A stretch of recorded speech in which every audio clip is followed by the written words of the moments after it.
Halo, perkenalkan sebelumnya nama saya Renaldi Vincentius Sebastian dengan NIM 71230979. Berikut adalah video penjelasan singkat mengenai proxy server yang akan saya jelaskan dengan mencantumkan sedikit video ilustrasi dari video YouTube yang seperti berikut.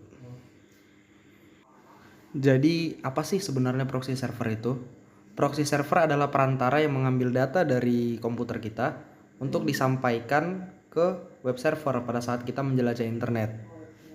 Sebagai perumpamaan, mungkin proxy server itu ibarat kurir digital yang pada saat kita mengakses internet, permintaan kita itu nggak akan langsung dikirim ke internet. Sebaliknya, proxy server ini yang bakalan mewakili kita mengambil halaman yang akan dikirim tersebut ke komputer kita. Jadi kita tetap dapat halaman yang kita minta, tapi nggak perlu harus memperlihatkan identitas IP kita ke servernya tadi. Secara teknis, proxy server akan menerima permintaan dari komputer kita ke proxy server, dan proxy server akan secara langsung mengambil data dari server mewakili kita untuk selanjutnya akan langsung dikirim ke komputer kita.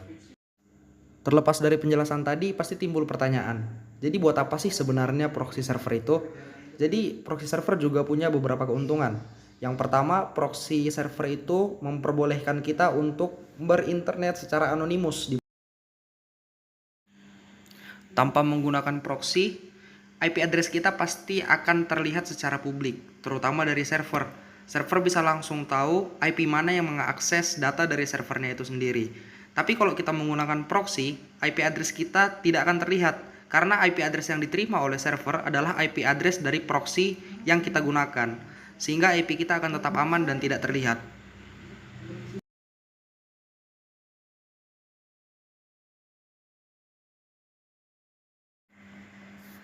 Untuk keuntungan lainnya dari menggunakan proxy adalah kecepatan.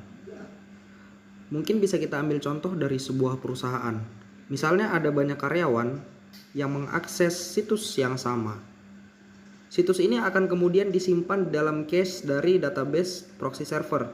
Sehingga apabila nanti ke depannya ada pengaksesan situs yang sama lagi, proxy tidak perlu untuk menghubungi server langsung untuk meminta data dari halaman yang dituju.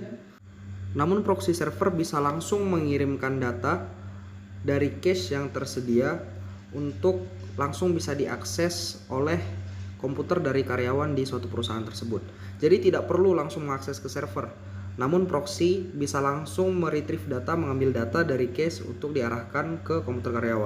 Yang mana ini pastinya sangat menghemat bandwidth. Selanjutnya adalah activity logging. Perusahaan bisa menggunakan proxy untuk mencatat website-website apa saja yang dikunjungi oleh karyawan yang terhubung dengan proxy server dari perusahaan tersebut. Jadi website apa yang dikunjungi, kapan dikunjungi, semuanya bisa terdata. Selain itu, proxy juga bisa menghalangi karyawan dari membuka server-server yang tidak digunakan dalam pekerjaan. Jadi ini bisa melarang penggunaan server-server yang tidak dipakai. Selanjutnya, apa sih yang nggak bisa dilakukan oleh proxy? Proxy itu tidak bisa melakukan enkripsi data. Artinya saat kita berinternet, data kita bisa saja dicegat oleh hacker, internet provider service, ataupun mungkin pemerintah. Disinilah VPN mengambil peran.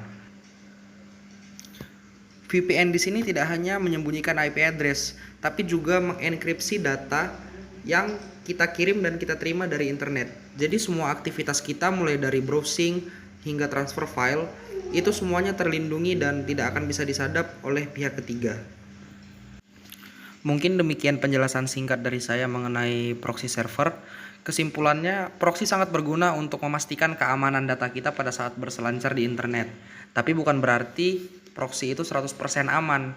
Untuk perlindungan tambahan, kita selalu bisa menggunakan VPN agar bisa lebih aman pada saat berselancar di internet tanpa khawatir data-data kita akan digunakan secara tidak bertanggung jawab oleh pihak-pihak ketiga. Mungkin sekian penjelasan dari saya mengenai proxy server. Terima kasih atas perhatiannya. Sampai jumpa lagi dan Dankeschön.